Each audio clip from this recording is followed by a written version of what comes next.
Hello students, chemistry में हम लोग पढ़ रहे हैं उपसह संयोजक यौगिक। और उपसह संयोजक यौगिकों में लिगंड के प्रकार हम पढ़ चुके हैं और उभयदंतुक लिगंड हम पढ़ रहे थे।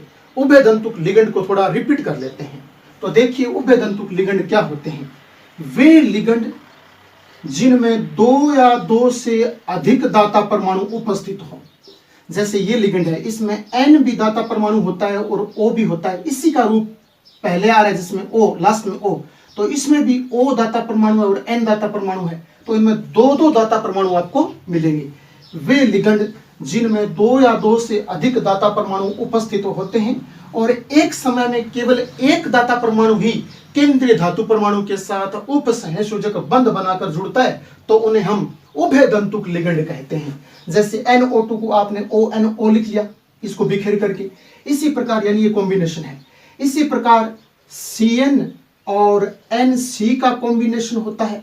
इसी प्रकार SCN और NCH का कॉम्बिनेशन होता है।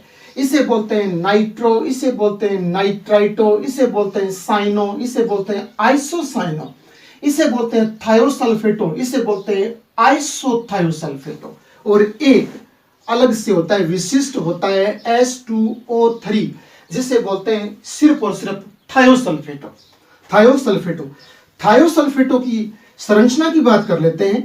तो मैं यहां एक संरचना लिख रहा हूं, इसमें देखिए S2 है, तो मैं यहां दो संरचनाएं बना लेता हूं इस प्रकार से S के साथ डबल बॉन्ड O और डबल बॉन्ड O, यहां भी S के साथ डबल बॉन्ड O और डबल बॉन्ड O।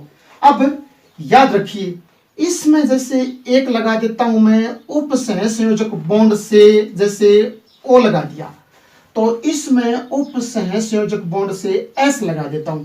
कहीं आप यहां S लगा सकते हो तो वहां O लगा लेना, मर्जी है आपकी। जैसे इसमें उपसहसंयोजक बॉन्ड से S लगा दिया तो इसमें उपसहसंयोजक बॉन्ड से O लगा दिया। एक बात सुनिए, अब यहाँ O3 है तो इसमें तो O3 पूरे हो गए, O3 पूरे हो गए तो इसमें एक S और बच गया।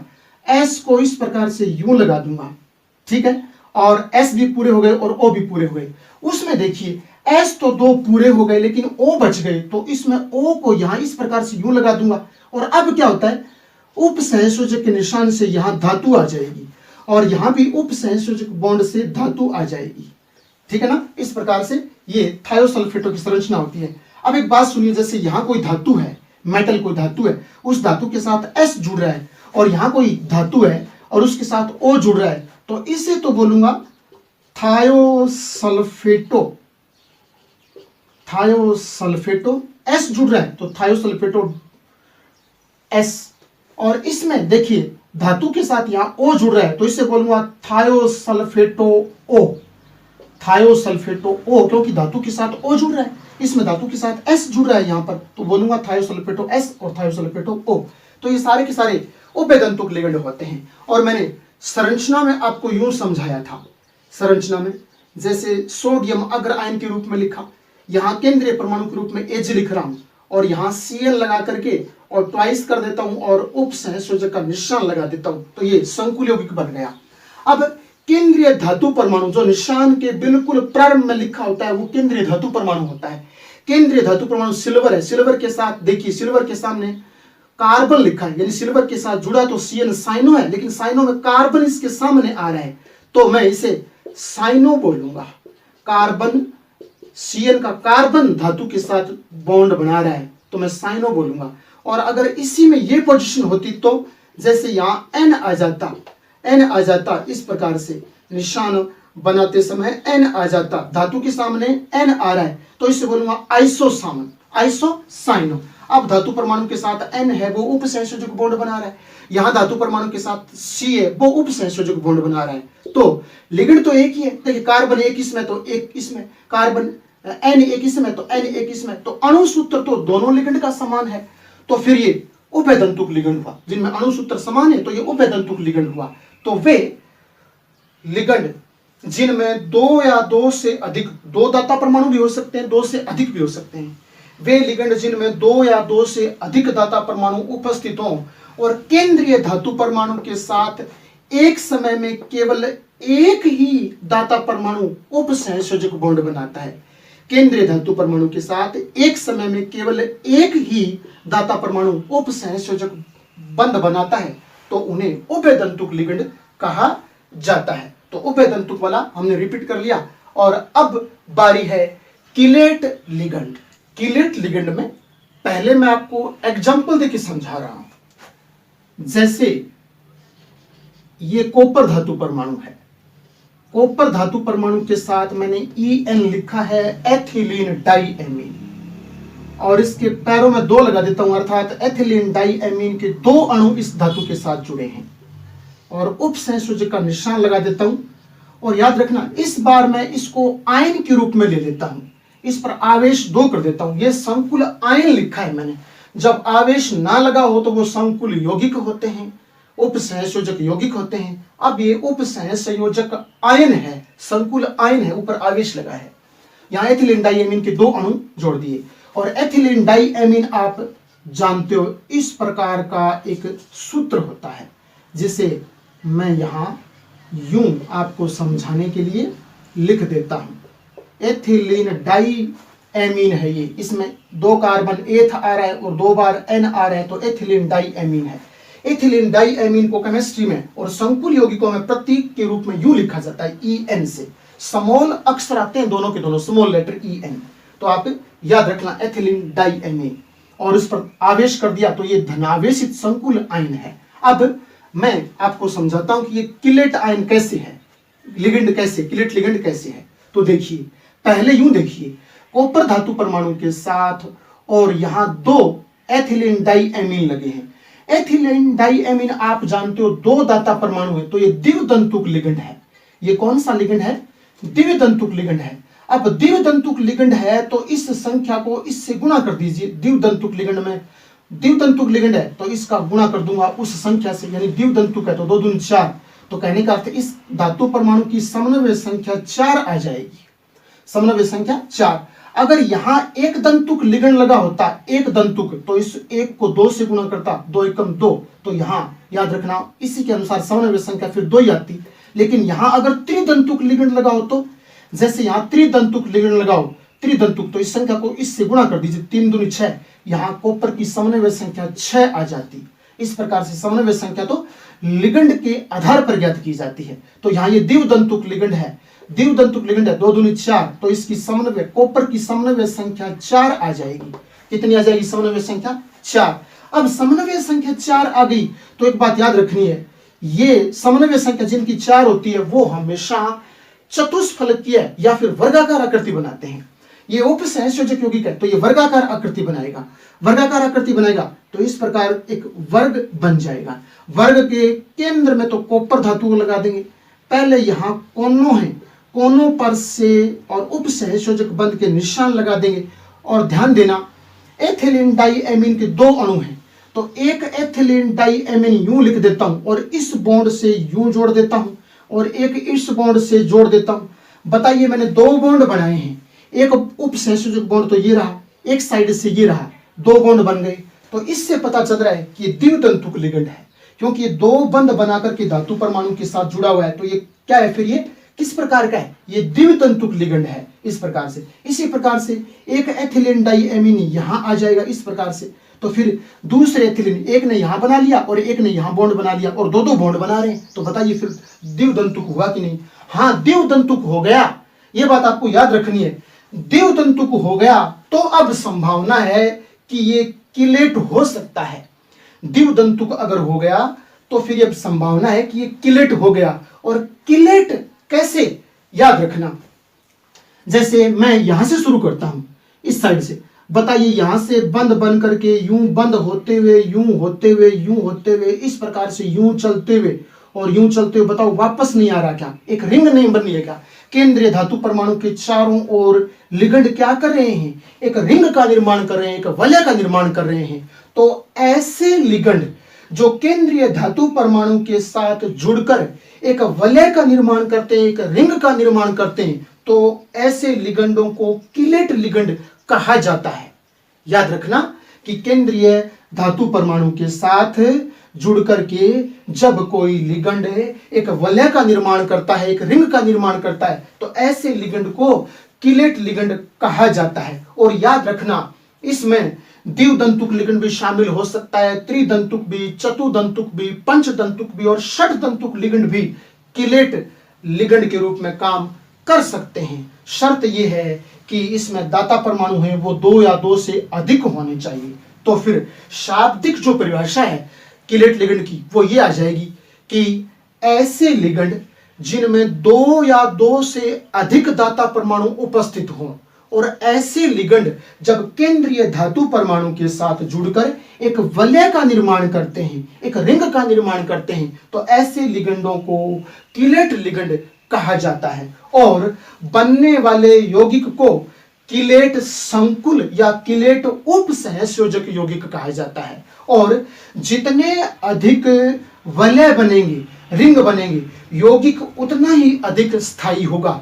इस प्रकार संकुल यौगिकों में किसी लिगंड द्वारा वलय बनने की क्रिया को किलेटीकरण कहा जाता है।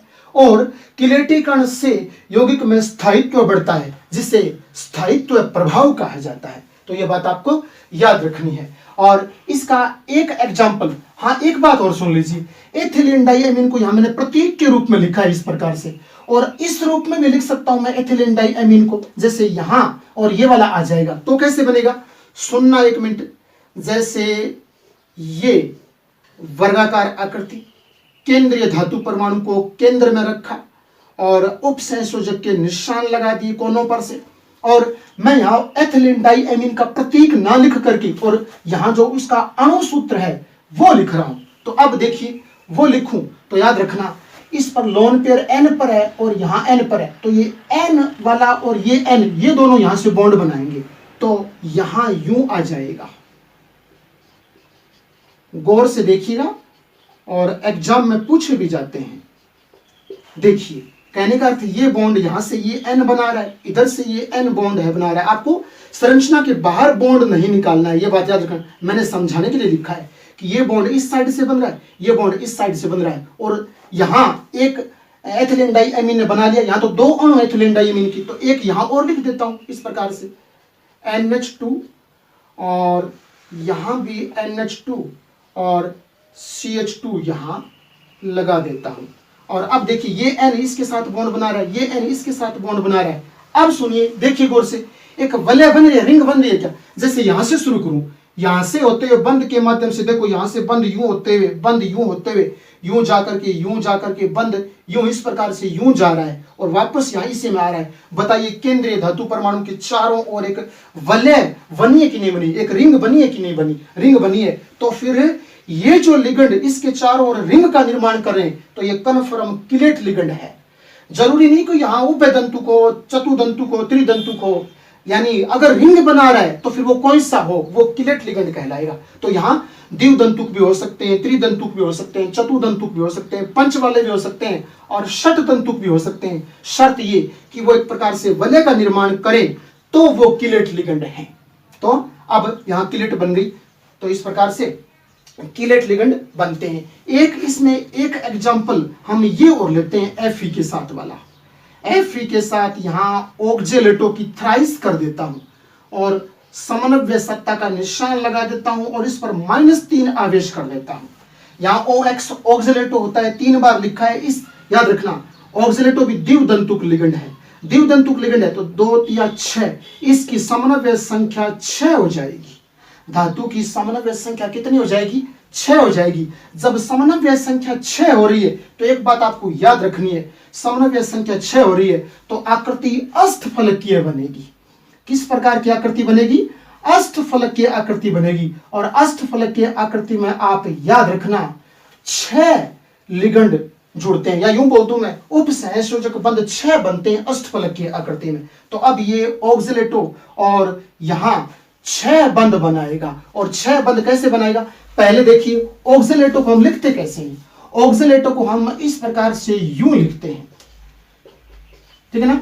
C के साथ सिंगल बॉन्ड से C, फिर दोनों पर डबल बॉन्ड से O कर दिया, और यहां सिंगल बॉन्ड में O और सिंगल बॉन्ड में O, इसके बॉन्ड पूरे नहीं है तो माइनस और माइनस। अब ये वाला माइनस और ये वाला माइनस यहां बॉन्ड बना लेगा, यहां बॉन्ड बना लेगा। तो मैं पहले यूं लिख देता हूं इसको आप लोगों को समझाने के लिए। जैसे इस संरचना को मैं इस बॉन्ड और इस बॉन्ड पर लिख रहा हूं, यहां O लिखा और यहां मैंने O लिखा, इस प्रकार से यूं कर देता हूं और कार्बन के साथ यूं कार्बन जोड़ देता हूं, डबल बॉन्ड से यूं कर देता हूं। बताइए यहां इस O ने एक बॉन्ड बना लिया, यहां इस O ने एक बॉन्ड बना लिया, तो बताओ ये द्विदंतुक लिगंड हुआ कि नहीं हुआ।